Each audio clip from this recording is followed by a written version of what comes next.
तो राजनांदगांव, सुकमा, कोंडागांव, दंतेवाड़ा, नारायणपुर और मानपुरी में इस वक्त मतदान चल रहा है। अलग अलग तस्वीरें हम आपके सामने रख रहे हैं। कई वीवीआईपीओं की किस्मत आज दांव पर लगी हुई है। जहां एक तरफ पूर्व मुख्यमंत्री रमन सिंह की किस्मत का फैसला भी आज मतदाता करने जा रहे हैं, तो बघेल सरकार में 2 मंत्री भी आज जनता की कसौटी पर खरा उतरने की कोशिश करेंगे। जनता उनके काम पर कितना मुहर लगाती है, ये आज ईवीएम में कैद हो जाएगा। और 3 दिसंबर को जब नतीजे सामने आएंगे तो पता चलेगा कि छत्तीसगढ़ की इन 20 सीटों पर आखिर किसका परचम लहरा है। छत्तीसगढ़ में आज जिन हाई प्रोफाइल सीटों पर वोट डाले जा रहे हैं, उनमें राजनांदगांव भी शामिल है, जहां से पूर्व सीएम रमन सिंह मैदान में है। सीधा चलते मेरी सहयोगी रुचि कुमार इस वक्त हमारे साथ जुड़ी हुई हैं। रुचि, किस तरीके का माहौल आप इस वक्त देख रही हैं? मतदाताओं का कितना उत्साह आज वोटिंग के लिए? देखिए, जबरदस्त उत्साह यहाँ पे राजनांदगांव में दिख रहा है। लंबी लंबी कतारें लगी हैं, चाहे वो गांव का क्षेत्र हो चाहे शहरी क्षेत्र हो। महिलाएं भी हैं और जो पुरुष हैं वो भी वोट डालने के लिए अपनी पारी का इंतजार कर रहे हैं। बहुत सारी महिलाएं यहाँ पे लाइन में लगी हैं। ये जो चुनाव है, क्या माहौल इसमें आप देख रही हैं? बहुत कांटे की टक्कर है, बीजेपी और कांग्रेस दोनों है। अच्छा, तो किसका पलड़ा भारी लग रहा है?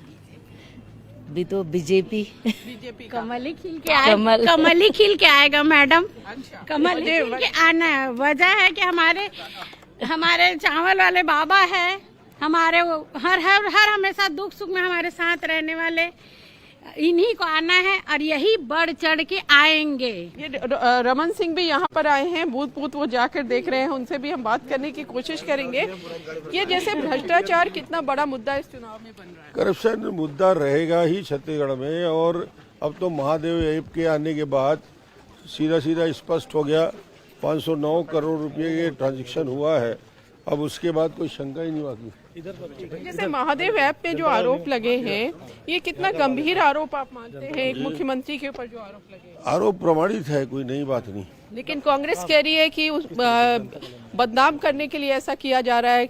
चुनाव दस्तावेज के साथ प्रस्तुत हुए हैं। अब तो सलब सोनी भी बोल रहा है 509 करोड़ मैंने दिया है। इससे ज्यादा प्रमाण और क्या होगा? क्या हाथ में नोट दिखाएंगे मुख्यमंत्री के? लेकिन मुख्यमंत्री भी कह रहे हैं कि चुनाव के टाइम पे कोई भी किसी के ऊपर कोई इल्जाम। भ्रष्टाचार करोगे तो होगा। भ्रष्टाचार बंद करो, शराब में पैसा लेना बंद करो, कोयले में बंद करो, सट्टा जुआ में पैसा लेना बंद करो, फिर काहे के लिए झंझट होगा? लेकिन जो घोषणा पत्र आपका भी आया और कांग्रेस का भी आया, रमन सिंह यहाँ पर हैं, वोटर्स हैं, उनसे मिल रहे हैं यहाँ पर।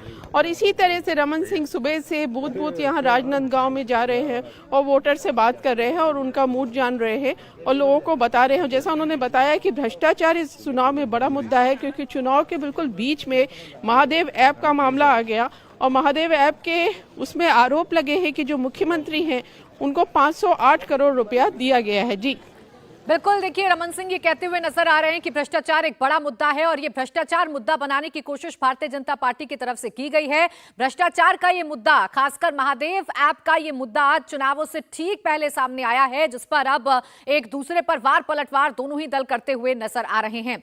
हमारी संवाददाता रुचि कुमार ने यहां पर लोगों से पूछा कि उनकी नजर में सबसे बड़ा मुद्दा क्या है। राजनीतिक दल अगर भ्रष्टाचार को सबसे बड़ा मुद्दा मानते हैं तो जनता किन मुद्दों पर आज वोट देने के लिए उतर रही है, आपको दिखाते हैं। छत्तीसगढ़ के पहले चरण के विधानसभा चुनाव में राजनांदगांव में भी वोट पड़ रहा है। राजनांदगांव की जो ये सीट है वो रमन सिंह की सीट है। रमन सिंह यहाँ से उम्मीदवार हैं बीजेपी के। वोटर्स की लंबी कतारें यहाँ पे बूथ्स पे दिखाई दे रही हैं। अब बड़ा सवाल है चुनाव में वोटर के मन में क्या है, कौन कौन से मुद्दे हैं। बहुत सारे वोटर्स हमारे साथ हैं। इस चुनाव में सबसे बड़ा मुद्दा क्या है? सबसे पहले बात तो मैम, जो हमारी छत्तीसगढ़ में जो कांग्रेस की सरकार आई है, रोड की तो सबसे ज़्यादा बदतर हालत है। आज के डेट में आप कितना भी आप लाभ दे दीजिए, लेकिन जो रोड में अगर पब्लिक ही सुरक्षित नहीं है तो उससे कोई फायदा नहीं होगा। आपके हिसाब से सबसे बड़ा मुद्दा क्या है? सबसे बड़ा मुद्दा मैडम यहाँ विकास का है। और जो अभी महिलाओं के लिए जो निकाला गया है ना कि 1000 रुपया, उसमें ज़्यादा फोकस है। अच्छा, और जो कांग्रेस कह रही है कि बिजली 200 यूनिट फ्री दे देगी, वो तो उन लोग का जुमला है मैडम। पिछले बार भी बोले थे लेकिन वैसे कुछ किए नहीं, तो क्या है पब्लिक उसमें ज़्यादा ध्यान नहीं दे रहे हैं।